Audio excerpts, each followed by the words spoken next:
Everyone, welcome back to the channel. This is Anu और इस video में हम डिस्कस करने वाले हैं बिजनेस लॉ के कुछ इंपॉर्टेंट टॉपिक्स। इससे पहले देखो मैंने फाइनेंशियल अकाउंटिंग के कुछ इंपॉर्टेंट टॉपिक्स को ऑलरेडी डिस्कस कर रखा है, वीडियो डाल रखा है चैनल पे। अगर आपने नहीं देखा है तो मैं आई बटन पे प्लेलिस्ट का लिंक दे रही हूँ, वहाँ से जाके आप देख सकते हो।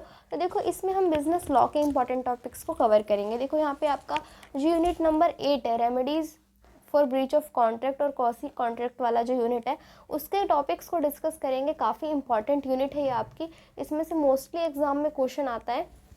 तो चलो स्टार्ट करते हैं। सबसे पहले आपको पता होना चाहिए कि ब्रीच ऑफ कॉन्ट्रैक्ट क्या होता है। देखो ब्रीच ऑफ कॉन्ट्रैक्ट में क्या होता है, जब दो या दो से ज़्यादा पार्टीज़ जो होती हैं आपस में मिलके कॉन्ट्रैक्ट करती हैं। आपको कॉन्ट्रैक्ट कैसे करती हैं वो तो पता है, ठीक है।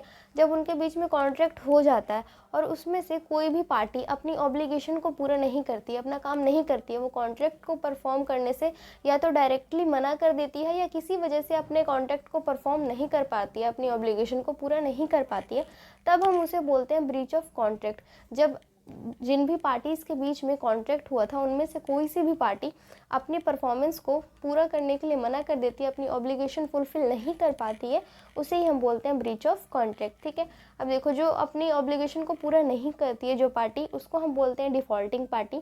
और जिस पार्टी के लिए ऑब्लिगेशन को पूरा नहीं किया गया है, मतलब जिस पार्टी ने अपनी ऑब्लिगेशन तो मतलब पूरी कर ली थी या करने वाले थे, जिस पार्टी ने देखो ऑब्लिगेशन ब्रेक कर दी, अपनी नहीं पूरा करा, वो तो डिफ़ॉल्टिंग पार्टी है।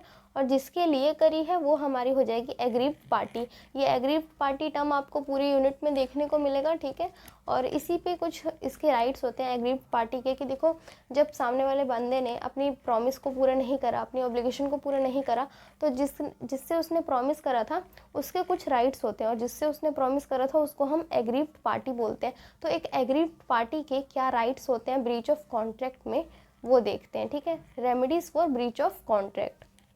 तो देखो सबसे पहला जो आपका रेमेडी है वो तो यही है, रेसिजन या फिर कैंसिलेशन भी बोलते हैं इसको। जिसमें देखो जब डिफ़ॉल्टिंग पार्टी ने अपनी ऑब्लिगेशन को पूरा नहीं करा है तो यहाँ पे एग्रीव्ड पार्टी के पास ये राइट आ जाता है कि वो उस कॉन्ट्रैक्ट को पूरा ना करे अपनी तरफ से भी। उस ऐसा मान लिया जाता है, एज्यूम किया जाता है कि ये कॉन्ट्रैक्ट अब यहीं पे टर्मिनेट हो चुका है और जो एग्रीव्ड पार्टी है वो अपनी ऑब्लिगेशन से पीछे हट सकती है, ठीक है। तो सबसे पहला राइट आपका ये आता है। सेकेंड आता है सूट फॉर डैमेजेस। अगर देखो उस कॉन्ट्रैक्ट के ब्रीच होने से एग्रीव्ड पार्टी को कोई भी लॉस होता है, कोई भी उसको डैमेजेस होते हैं, तो उन डैमेजेस को क्लेम करने के लिए वो जो एग्रीव्ड पार्टी है डिफ़ॉल्टिंग पार्टी के ऊपर सूट फाइल कर सकती है। अब नेक्स्ट आता है आपका जो है सूट फॉर स्पेशल परफॉर्मेंस। देखो कुछ लोग ऐसे होते हैं जिनको पैसे में उतना वो नहीं होता है, वो कहते हैं कि नहीं भाई हमें मनी से मतलब नहीं है, हमें मतलब पैसे नहीं चाहिए कि आपने कॉन्ट्रैक्ट ब्रीच कर लिया तो उसके बदले में हमें कंपनसेट करो। वो कहते हैं हमारा आपसे जो भी आपने हमसे प्रॉमिस करा था उस प्रॉमिस को आप परफॉर्म करो, उसको पूरा करो, जो भी आपकी ऑब्लिगेशन बनती थी आप उस ऑब्लिगेशन को पूरा करो, मुझे कंपनसेशन नहीं चाहिए। तो वहाँ पे कोर्ट जो है वो ऑर्डर पास करता है कि हाँ जो डिफ़ॉल्टिंग पार्टी है उसको उसका काम पूरा करना पड़ेगा, अपनी परफॉर्मेंस उसको देनी पड़ेगी, अपनी ऑब्लिगेशन पूरी करनी पड़ेगी। जब कोर्ट ये ऑर्डर पास कर देता है तो इसे हम बोलते हैं special performance of contract. Special performance of contract का भी कई बार पॉइंट आ जाता है एग्जाम में कि स्पेशल परफॉर्मेंस ऑफ कॉन्ट्रैक्ट क्या होता है। तो देखो वो यही होता है कि जब जो एग्रीव्ड पार्टी होती है वो कंपनसेशन ना लेके बदले में कहती है कि आपका जो भी काम था आप उसे ही पूरा करो, ठीक है। अब नेक्स्ट आ जाता है आपका सूट फॉर इंजंक्शन। इसमें देखो क्या होता है कि आप ना किसी पार्टी को कोई काम करने से रोक देते हो, जैसे कि आपकी जो डिफ़ॉल्टिंग पार्टी थी उसको आप कोई काम करने से रोकते हो, उसको हम बोलते हैं सूट फॉर इंजंक्शन। इसमें देखो एक एग्जांपल देती हूँ।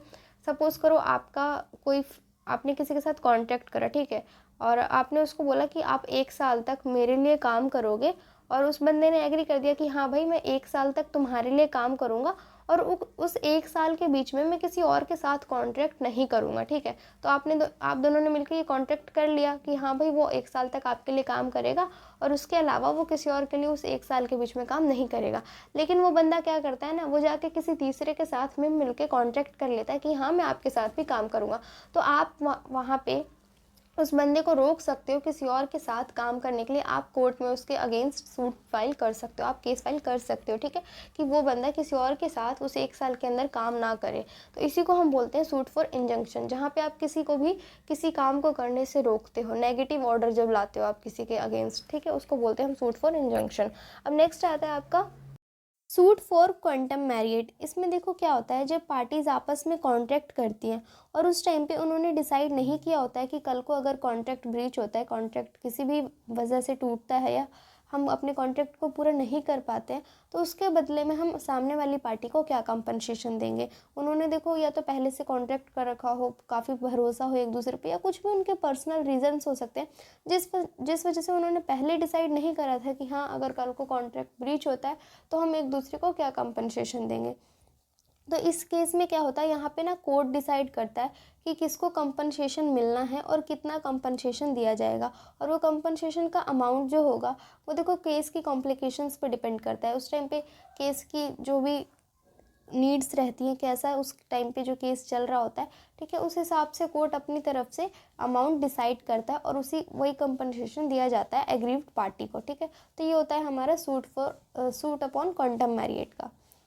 अब नेक्स्ट आपका जो इस यूनिट से क्वेश्चन बनता है ना, वो बनता है कि क्वासी कॉन्ट्रैक्ट के ऊपर। क्वासी कॉन्ट्रैक्ट क्या होता है, देखो तो क्वासी कॉन्ट्रैक्ट को हम इम्प्लाइड कॉन्ट्रैक्ट भी बोलते हैं। इसमें क्या होता है, जो दो पार्टीज़ होती हैं या दो से ज़्यादा कितनी भी पार्टीज़ हो, ठीक है, वो आपस में उन्होंने खुद से कॉन्ट्रैक्ट नहीं किया गया होता है। एक कॉन्ट्रैक्ट के लिए जो वैलिड एसेंशियल्स होने चाहिए वो पूरे नहीं होते, और एक कॉन्ट्रैक्ट के लिए देखो वैलिड होने के लिए उसके काफ़ी सारे एसेंशियल्स होते हैं। आपको पता है फ्री कंसेंट होनी चाहिए सारी पार्टीज़ की, सारी पार्टीज़ कॉम्पिटेंट होनी चाहिए कॉन्ट्रैक्ट के लिए, कंसिड्रेशन होना चाहिए उसमें, और भी बहुत सारी चीज़ें होती हैं कॉन्ट्रैक्ट को वैलिड होने के लिए। तो क्वासी कॉन्ट्रैक्ट कभी भी ना स्टार्टिंग से एक कॉन्ट्रैक्ट नहीं रहता है, उसमें वैलिड कॉन्ट्रैक्ट के एसेंशियल्स नहीं रहते हैं। ठीक है, तो ये quasi contract at the moment हो जाता है, किसी रीज़न से बाद में चल के ये कॉन्ट्रैक्ट बन जाता है। इसको हम देखो क्वासी कॉन्ट्रैक्ट को इम्प्लाइड कॉन्ट्रैक्ट भी बोलते हैं। इसमें क्या होता है, इसको देखो एक एग्जांपल से समझाती हूँ। जैसे कि सपोज़ करो कोई पर्सन है, वो जा रहा है कहीं, उसका एक्सीडेंट हो जाता है, ठीक है, और वहाँ पे कोई दूसरा बंदा आके उसको हॉस्पिटल ले जाता है, वो देख लेता है उसका एक्सीडेंट हुआ है, ठीक है, तो हॉस्पिटल ले जाता है और इमरजेंसी में हॉस्पिटल के जो भी चार्जेस होते हैं वो पर्सन अपनी जेब से पे कर देता है। ठीक है, तो बाद में जब जिसका एक्सीडेंट हुआ था वो पर्सन जब ठीक होता है, जब भी होश में आता है, तो ये उस पर्सन की रिस्पॉन्सिबिलिटी बनती है कि उसके ऊपर जो भी हॉस्पिटल का खर्चा आया है, जिस पर्सन ने उसके बदले का बिल पे करा है, वो उसको उसके पैसे दे। ठीक है, तो यहाँ पे एक क्वासी कॉन्ट्रैक्ट बन जाता है। स्टार्टिंग से उनका देखो कोई भी इंटेंशन नहीं था कॉन्ट्रैक्ट में एंटर करने का, लेकिन कुछ सर्कमस्टांसेस के रिगार्डिंग फिर उस टाइप से वो देखो एक कॉन्ट्रैक्ट में आ जाते हैं। अब यहाँ पे वो जो एक्सीडेंट वाला पर्सन है उसकी जिम्मेदारी है कि वो पेमेंट देगा उस बंदे को, ठीक है, क्योंकि उसने उसके बदले हॉस्पिटल का चार्ज पे करा है। तो इसे ही हम बोलते हैं क्वासी कॉन्ट्रैक्ट्स। ठीक है, अब देखो क्वासी कॉन्ट्रैक्ट्स कई टाइप्स के होते हैं, कौन कौन से टाइप्स के होते हैं वो देखते हैं। सबसे फर्स्ट आता है आपका सप्लाई ऑफ नेसेसरीज। ये देखो सेक्शन 69 में आता है आपका।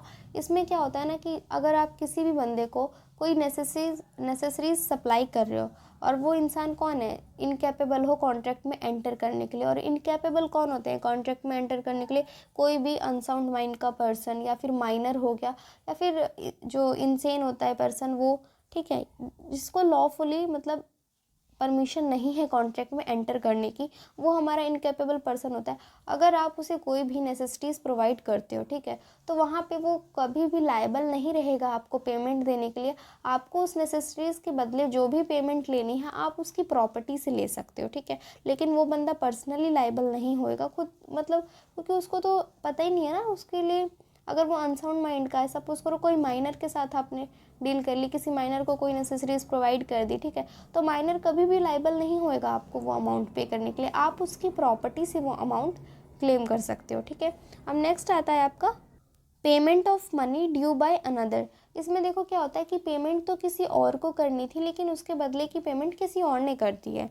तो यहाँ पे सपोज करो ए है, ए का कोई पार्सल आना था घर पे, ठीक है, ए और बी रूम पार्टनर्स हैं, तो ए बाहर चला गया और जब बी उस टाइम घर पे था तो उस टाइम पे पार्सल आया, तो ए ने बोला कि तुम मेरे पार्सल अभी रिसीव कर लो, मैं तुम्हें बाद में पैसे दे दूंगा। ठीक है, तो यहाँ पे बी जो है वो पार्सल रिसीव करके उसको पेमेंट दे देता है। तो यहाँ पे देखो ए की जिम्मेदारी बनती है कि वो बी को उसके बदले के पैसे दे, क्योंकि यहाँ पे बी की जिम्मेदारी नहीं थी कभी भी पेमेंट करने की, क्योंकि पार्सल तो ए का था ना। तो यहाँ पे देखो ये क्वासी कॉन्ट्रैक्ट बन जाता है। अब नेक्स्ट आता है आपका ऑब्लिगेशंस टू पे for non gratuitous acts. Section 70 के अंदर आता है ये। देखो इसमें क्या होता है, एक पर्सन ना दूसरे पर्सन के लिए कोई काम कर रहा होता है, या उसको कोई भी गुड्स डिलीवर करता है या कोई भी सर्विसेज प्रोवाइड करता है, और वो ये काम फ्री में नहीं कर रहा होता है, ठीक है, उसको बदले में कुछ चाहिए होता है। तो यहाँ पे जो दूसरा बंदा आता है जिसके लिए वो काम कर रहा है या उसको कोई भी गुड्स दे रहा है या फिर उसको कोई भी सर्विसेज प्रोवाइड कर रहा है, तो उस दूसरे बंदे की रिस्पॉन्सिबिलिटी बनती है कि वो उसे उसके बदले में पेमेंट करे या फिर कंसिडरेशन दे। ठीक है, अब यहाँ पे जो दूसरा बंदा है, यहाँ पे एक कंडीशन ज़रूरी होनी चाहिए कि देखो, एक तो जो बंदा काम कर रहा है वो फ्री में काम ना कर रहा हो, वो पैसे लेने की इंटेंशन से काम कर रहा हो, और जो दूसरा बंदा है उसको उसके काम करने से प्रॉफिट हो रहा हो। सपोज़ ए बी के लिए उसकी कार साफ़ करता है, ठीक है, तो ए जो है वो उसको पता है कि मैं फ्री में साफ़ नहीं कर रहा हूँ, वो उसको जानता है वो, ठीक है, वो उसको लगता है कि मुझे बदले में पेमेंट मिलेगी, मैं बदले में पेमेंट लूँगा। और यहाँ पे बी है, देखो बी का फ़ायदा हो रहा है क्योंकि ए उसकी कार साफ़ कर रहा है, तो बी का तो प्रॉफिट है ना, तो यहाँ पे बी की जिम्मेदारी बनती है कि वो ए को पेमेंट करे। तो ये हमारा होता है ऑब्लिगेशंस टू पे फॉर नॉन ग्रेटिशियस एक्ट। ठीक है, अब नेक्स्ट आता है आपका responsibility of a finder of goods. इसमें देखो क्या होता है, जब आप कहीं पे भी जाते हो, आपको कोई भी सामान गिरा पड़ा मिलता है, ठीक है, आप वहाँ से उठा लेते हो, तो वो गुड्स आपके नहीं होते हैं, आप उसकी ओनरशिप आपके पास नहीं है।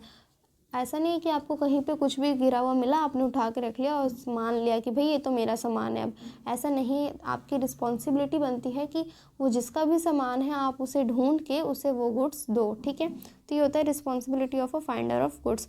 और देखो, अगर बहुत आप ट्राई करते हो उस बंदे को ढूंढने की जिसका वो सामान है, आपको नहीं मिलता है, बिल्कुल किसी भी चांस पे वो कहीं से भी नहीं मिल रहा होता है, तभी आप उस गुड्स को रख सकते हो। अदरवाइज़ आपकी ये रिस्पॉन्सिबिलिटी है कि आप उसको, उस गुड्स को जिसके जो भी उसका ओनर है उसको दोगे वापस। ठीक है, अब नेक्स्ट आता है आपका